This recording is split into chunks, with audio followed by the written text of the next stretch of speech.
It was August 1979 when ISRO was launching its first satellite project, SLV-3. And Dr. Kalam, the missile man of our country, was heading the project. Now, being the project director, he put 10 years on this project. Now, finally, the day came when the project was to be launched. The complete team was heading towards Sriharikota, and the complete media, Indian media and the whole world media, they were eyeing on the project. And out of 4 stages in launching, the first stage was successful, but in the second stage, the launching the satellite took spin, went to the Bay of Bengal rather than getting into the orbit. Now, it was the first failure of Dr. Kalam's. Throughout of his career, it was the first failure of his life. And he knew how to manage all the successes. But for him, it was very difficult to manage this failure. Now, that was the time when his chairman ISRO, Professor Satish Dhawan, he came and he inspired him, right? And he said, Dr. Kalam, you be here. Let me go and address the press conference. And Professor Dhawan went outside to address the press conference, and he told press conference that it was my project, I being the chairman of ISRO, take the complete responsibility of this failure. And I also promise that the next year, my team will show you the result and will certainly make it successful. July 1980, 1 year, the project was ready again, and it was a successful launch. It was successful launch. The complete media, the whole world was applauding the efforts of ISRO, right? And now, when the team was thinking that Professor Dhawan, the chairman of ISRO, will address the media again and will take the credit on his own shoulders, right? He came to Dr. Kalam and said, hey Kalam, go man, your time has come. Go man, your time has come. Media is waiting for you. Now, it was the time Dr. Kalam has written in his book, it was his best realization in life not to take the credit on your own shoulders, rather give it to your own people. And it becomes a huge word of motivation when you do that, right?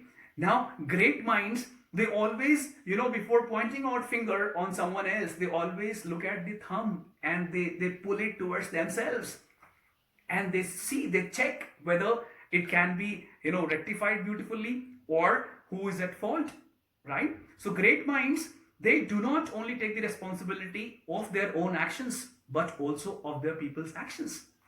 So friends, if you analyze the incidents here of SLV-3 that I spoke about, what Professor Dhawan could have done, what else he could have done?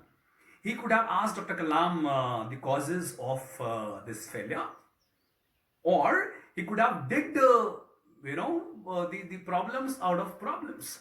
But he didn't do that, right? Had he done all this, he would not have inspired his complete team to achieve the mission so quickly again in just 1 year. And you see, wherever Dr. Kalam went across the world in a lot of international forums, right? He talked about this incidents of his life, and he praised Professor Dhawan as a great leader, right? How many project directors talk about their stakeholders and chairmen across all their speeches and different platforms?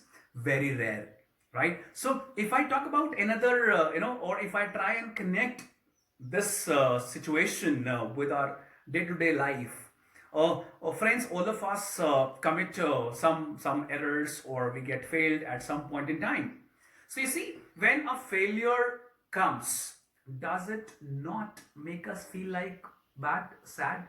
Of course it does. And throughout that process of feeling kind of sad, right? What happens? There are two kind of people who come and meet you.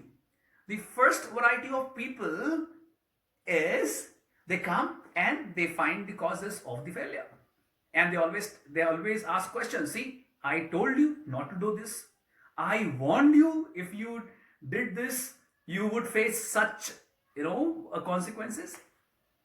Now, second variety of people, they're there. What do they say? How do they deal with you? They come and extend their support and say, I am there with you. I had complete trust in you, right? And I also know that next time you would do much better than this. So I'm sure you would love to hear such words from your people, right? And those people can be your parents, can be your brothers, siblings, or your bosses, right? So likewise. So friends, my the objective of this video was to convey you a message and telling you the importance of sharing the credit and giving it to your team, and telling you that leadership is not something that should be taken to one person. Leadership is a sharing process, and the more we share, the more it expands. See you next time. Thank you so much. Namaste.